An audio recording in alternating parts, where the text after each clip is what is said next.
Sorry, I've been kind of AWOL. As you can see, some things have changed. Just been totally out of it. But I'm really excited to make another video for you guys today. Feeling a little burnt out recently and trying to find ways to manage that. So, one of the things that I've been really missing doing is reading. I've been a really big reader for a while now. Years and years and years. And in fact, the first YouTube channel that I had on this platform was for BookTube. So I figured that I would indulge the side of me that just wants to sit tonight and read and hang out. I've got 10 books here next to me, and these are the ones that I'm currently reading. I have a very long TBR list, too many to count, unfortunately, but these are the 10 that I've been sort of dipping in and out of and trying to slowly finish. So I figured I'd read a portion of each of them just to give you guys some background whispers to fall asleep to. Thank you guys for sticking around and waiting on me to find a moment to breathe. And I'm excited to read for you guys. So the first book that I have that I've been reading religiously is Normal People by Sally Rooney.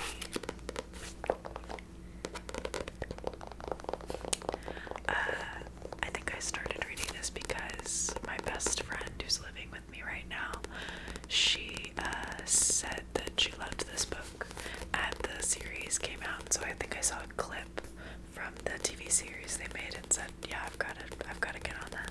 So as you can see, I've been annotating it a little bit. This is one of those books that I like to sort of destroy with my notes and highlights and things.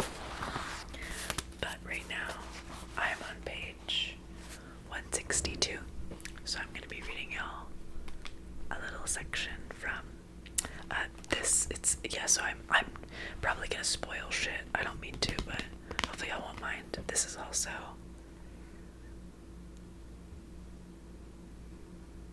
a paper clip. No, paper bookmark. Jesus Christ Almighty. Van Gogh. It's one of my many, many ones lying around. But I am at the bottom of page 162. So his correspondence with Marianne includes a lot of links to news reports. At the moment, they're both engrossed in the Edward Snowden story. Marianne, because of her interest in the architecture of global surveillance. And Connell because of the fascinating personal drama. He reads all the speculation online and watches the blurry footage from Sheremetyevo Airport. He and Marianne can only talk about it over email using the same communication technologies they now know are under surveillance, and it feels at times like their relationship has been captured in a complex network of state power, that the network is a form of intelligence in and of itself, containing them both and containing their feelings for one another. I feel like the NSA agent reading these emails has the wrong impression of us, Marianne wrote once. They probably don't know about the time you didn't invite me to the Debs. She writes to him a lot about the house where she's staying with Jamie and Peggy outside Trieste. She recounts the goings-on, how she feels, how she surmises the others are feeling, and what she's reading and thinking about. He writes to her about the cities they visit, sometimes including a paragraph describing a particular scene or site. He wrote about coming up from the U-Bahn station in Schoenleinstrabe to find it was suddenly dark out and the fronds of the trees waving over them like spooky fingers, and the noise from bars and the smell of pizza and exhaust fumes. It feels powerful to him to put an experience down in words, like he's dropping it in a jar, and it can never fully leave him. He told Marianne once that he'd been writing stories, and now she keeps asking to read them. If they're as good as your emails, they must be superb, she wrote.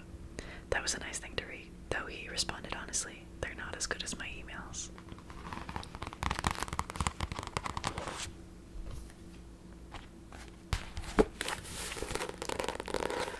I've been reading this one since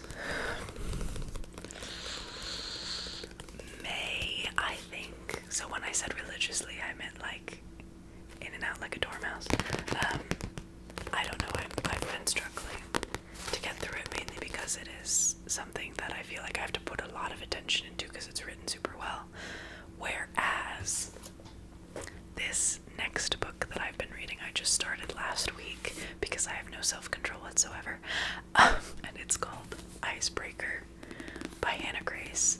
It is pure smut, and I know that because I just like flipped randomly, and within the first like 80 pages there was a sex scene, and I was like, oh cool, great.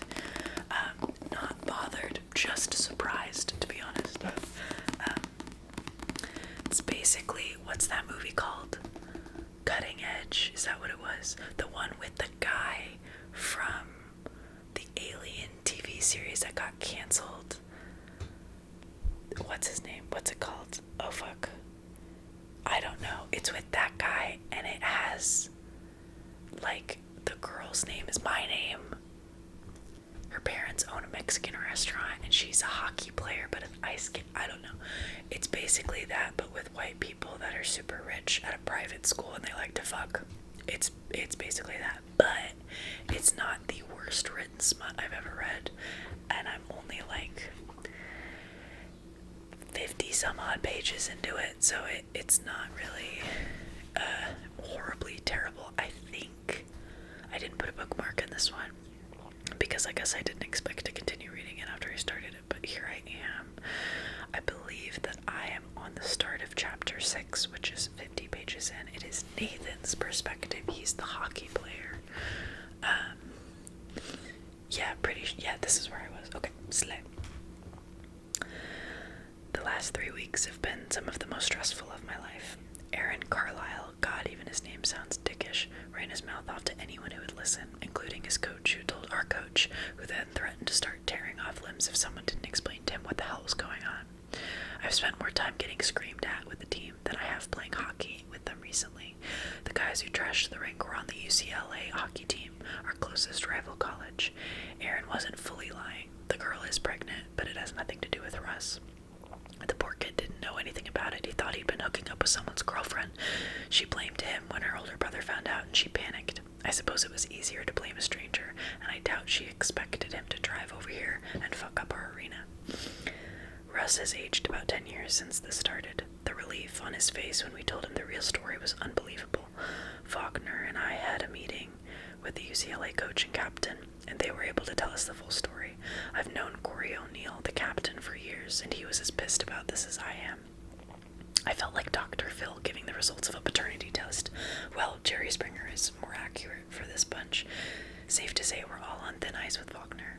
He said the next person to do something irresponsible will get benched for the rest of the season. He said he didn't care about our post-college prospects. He'd forfeit every game until we learned how to behave. I'm on my best behavior for the rest of the year, because I'm not sure Vancouver will still want me if I get expelled or delimbed, and there's no fucking way I'm going back to Colorado after I leave this place.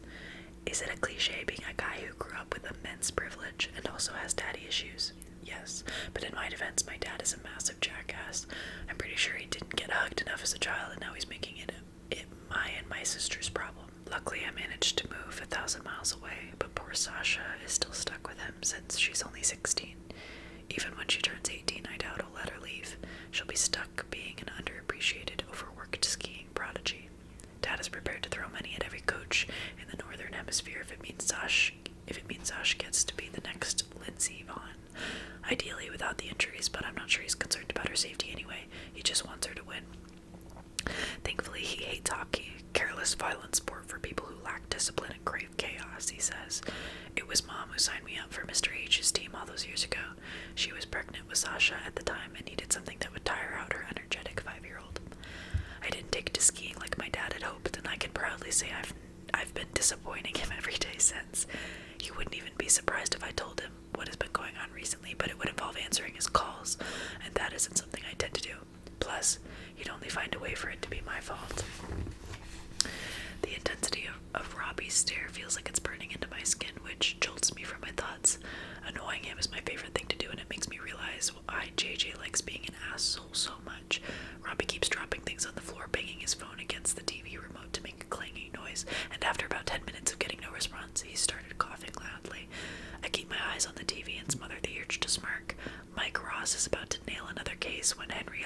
side. Robbie's trying to get your attention. Are you ignoring him on purpose? Great question, Henry. Thank you. Robbie shouts dramatically. Are you ignoring me on purpose, Nathan? When I finally look at him, he's staring at me like an unimpressed mother. Sorry, buddy. Did you want something? It's probably going to be really bad and time-consuming, but I'm nothing if not a destruction to myself and others. Speaking of being a destruction to others, I'm currently reading The Cruel Prince by Holly Black. I don't really tend to buy hardcovers anymore. I think I used to ask for them a lot when I was a kid and like my dad was buying me books. But recently, like, hardcovers just aren't my thing. I like breaking things, and I was raised not to break spines, so the spines of books at least. That being said, I've been meaning to read this for a really long time, and I finally picked it up, and I think, yeah, I'm literally only on page 18, so super close to the beginning. Not a lot to spoil here as far as I'm concerned. A lot to mispronounce though, because holy fuck, I forgot fantasy exists like this. Tonight, however, Taryn has a different idea. She passes the steps and grabs food off a silver tray, a green apple, and a wedge of blue-veined cheese. Not bothering with salt, she takes a bite of each, holding the apple out for me to bite. Oriana thinks we can't tell the difference between regular fruit and fairy fruit, which blooms a deep gold. Its flesh is red and dense, and the cloying smell of it fills the forests at harvest time. The apple is crisp and cold in my mouth. We pass it back and forth, sharing down to the core, which I eat in 2 bites. Near where I am standing, a tiny fairy girl with a clock of white hair, like that of a dandelion, and a little knife, cuts the strap of an ogre's belt. It's slick work. A moment later, his sword and pouch are gone. She's losing herself in the crowd, and I can almost believe it didn't happen until the girl looks back at me. She winks. A moment after that, the ogre realizes he was robbed. I smell a thief, he shouts, casting around him, knocking over a tankard of dark brown beer, his warty nose sniffing the air. Nearby there's a commotion. One of the candles flares up in blue crackling flames, sparkling loudly and distracting even the ogre. By the time it returns to normal, the white-haired thief is gone. With a half smile, I turn back to Taryn, who watches the dancers with longing, oblivious to much else.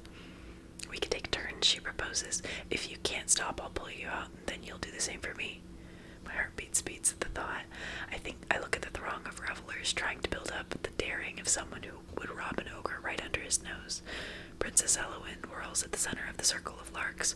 Her skin is a glittering gold, her hair the deep green of ivy. Beside her, a human boy plays the fiddle. 2 more mortals accompanying him less skillfully, but more joyfully on ukuleles. Elowen's younger sister, Celia, spins nearby, with corn silk hair like her father's and a crown of flowers in it. A new ballad begins, and the words drift up to me. Of all the sons King William had, Prince Jamie was the worst, they sing, and what made the sorrow even greater, Prince Jamie was the first. I'm done with this one right now. Feeling quite tired of fairies, ready to move on to more fairies.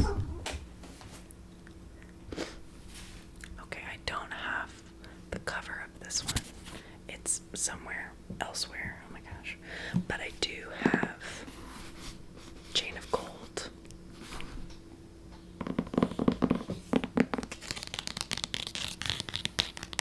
It's a pretty chill series, nothing crazy. No, like, weird familial relations or anything. I love the Mortal Instrument series. I was a really big fan growing up, and I've read them a couple times. And I read the Immortal Devices series. Mortal Device. Infernal Clocks. The Clockwork series. So I've read that one, and then the new Midnight Lady one, what is it called? I don't know. Darkest Shadow, Lady Man.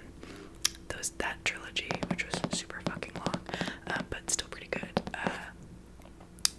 When I was younger, Cassandra Clare and Jennifer L. Armentrout were like the two authors that I really kept up with.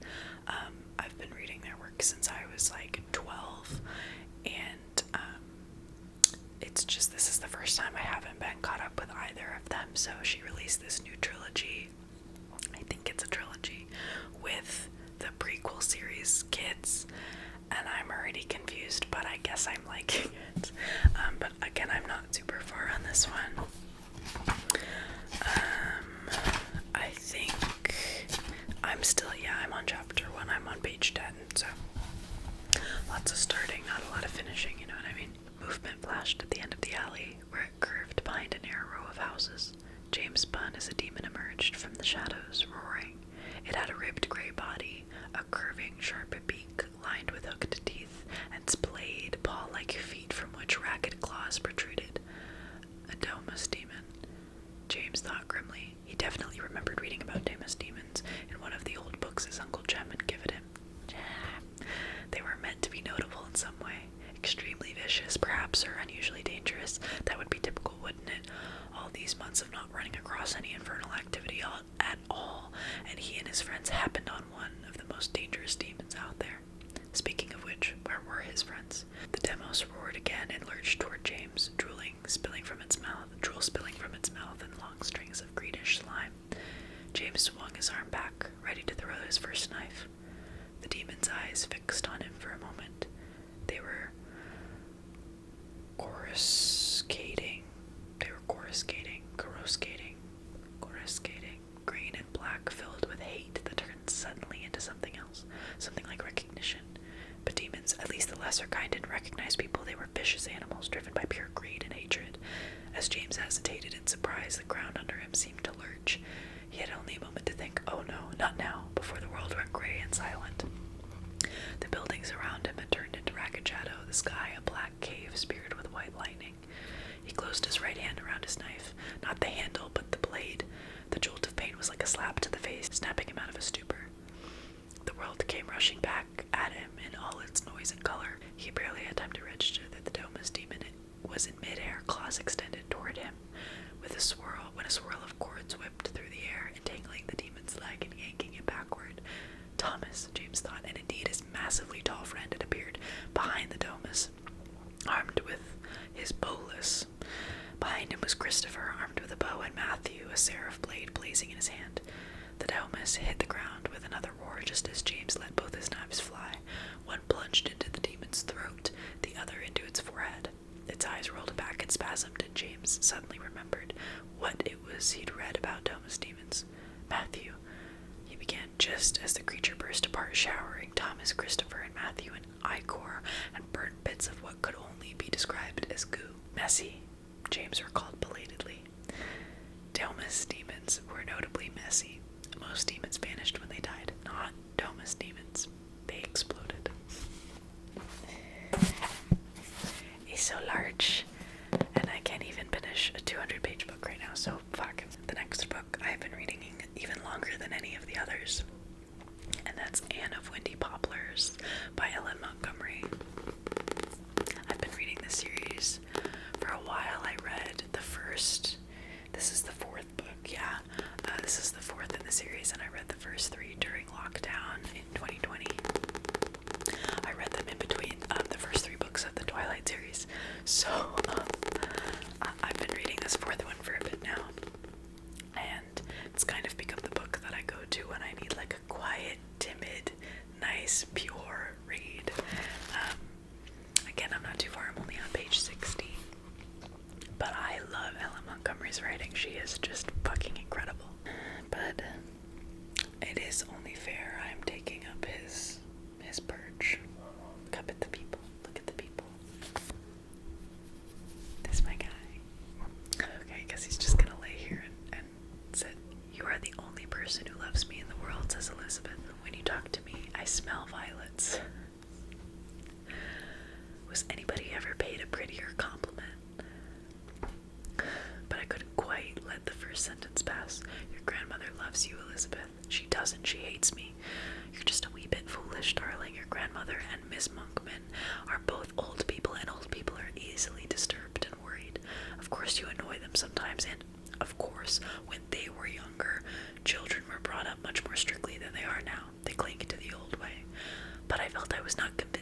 Elizabeth. After all, they don't love her, and she knows it. She looked carefully back at the house to see if the door was shut. Then she said deliberately, "Grandmother and the woman are just two old tyrants, and when tomorrow comes, I'm going to escape them forever." I think she expected I'd die of horror. I really suspect Elizabeth said it just to make a sensation. I merely laughed and kissed her. I hope Martha Monkman saw it from the kitchen window. I can see over Summerside from the left window in the tower. Just now it is a huddle of friendly white roofs. Friendly at last, since the Pringles are my friends. Here and there a light is gleaming in gable and dormer. Here and there is a suggestion of grey ghost smoke. Thick stars are low over it all. It is a dreaming town. Isn't it a lovely phrase? You remember? Galahad through dreaming towns did go. I feel so happy, Gilbert. I won't have to go home to Green Gables at Christmas defeated and discredited. Life is good, good. So is Miss Sarah's pound cake. Rebecca Dew made one and sweated it according to directions, which simply means that she wrapped it in several thicknesses of brown paper and several more towels and left it for 3 days. I cannot recommend it. Are there not 2 C's in recommended? In spite of the fact that I am a BA, I can never be certain. Fancy if the Pringles had discovered that before I found Andy's diary. I'm gonna set that one down because I just reached the 9th chapter. The next book I've been reading and I read during my little vacation I took was Isla and the Happily Ever After by Stephanie Perkins. Book from like 2014 that I've had since 2014. I read the first 2 in the companion series, in like the series, and they're all companions of each other. That was Anna and the French Kiss and Lola and the Boy Next Door back in 2015, 2016. So I just finally wanted to wrap up this series and finish this before I forgot every character ever mentioned. And I believe that I might have not used a bookmark either. Shit. Fuck. Hang on. I'll find it. Oh, I did use a bookmark. Nice. Slam. Josh's stone countenance makes me snort with laughter.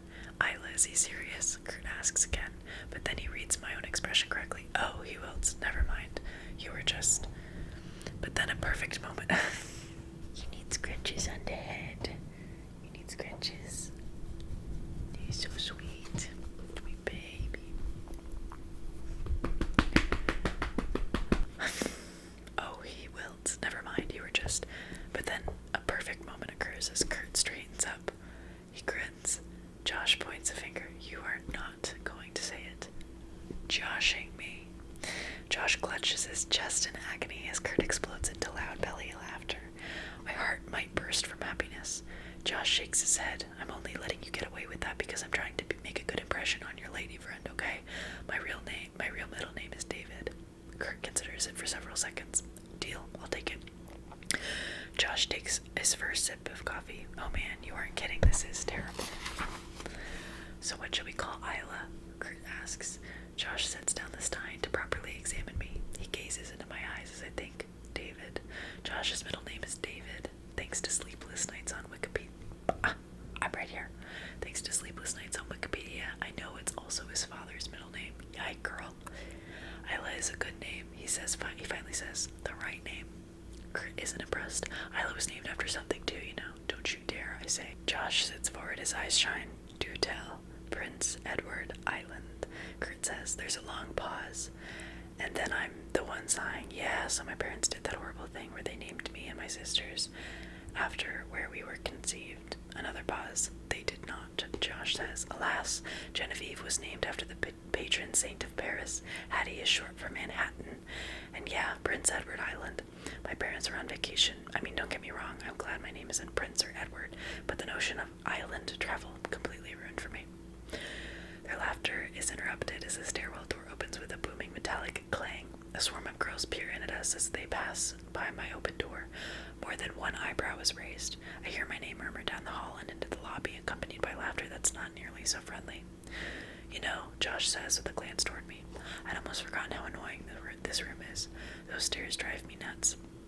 I don't like the window, Kurt says. Seriously, those prison-like bars, the traffic. Do you remember that opera singer who used to perform out there? So, what are you doing today? I ask, pushing the girls from my mind. My question catches Josh off guard. Working, drawing, by myself in my room, on the top floor. Oh, cool. I try to sound chipper. How naive for me to assume that we'd be hanging out. Of course he's busy. Well, be working down here on homework, like usual. Josh seems confused, disappointed. It takes me a moment, and then I realize that he's just told me that he'll be alone in his room and where his room is located. And I told him that I'll be here with Kurt, the guy who slept in my bed last night. Unless you wanted to hang out, the words spill from my lips. I'll come up to your room if you want. Josh's entire body brightens. Yeah. He glances at Kurt. You're invited too, of course. I don't think you mean that. Kurt drains the last of his coffee, and I'd pass anyway. I'd rather not watch you guys feel each other up. Okay, the final book I have. Final one. It's many books together, but it's Interview with a Vampire by Anne Rice. It's Interview with a Vampire, The Vampire Lestat, and The Queen of the Damned. I've got all three. It's my sister's, one of her favorite series right now, so I figured I'd read it in solitude and have, a fangirl moment with her. My chicken baby boy. Yes, that's correct, said the vampire with obvious pleasure. The trip back to Point du Lac was thrilling, and the constant chatter of Lestat was positively the most boring and disheartening thing I'd experienced. Of course, as I said, I was far from being his equal.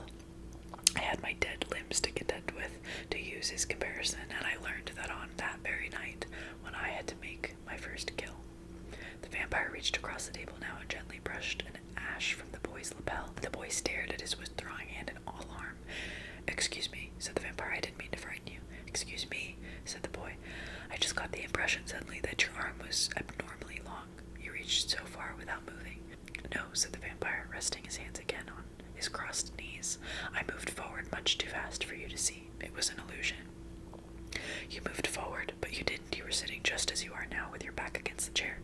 No, repeated the vampire firmly. I moved forward, as I told you. Here, I'll do it again.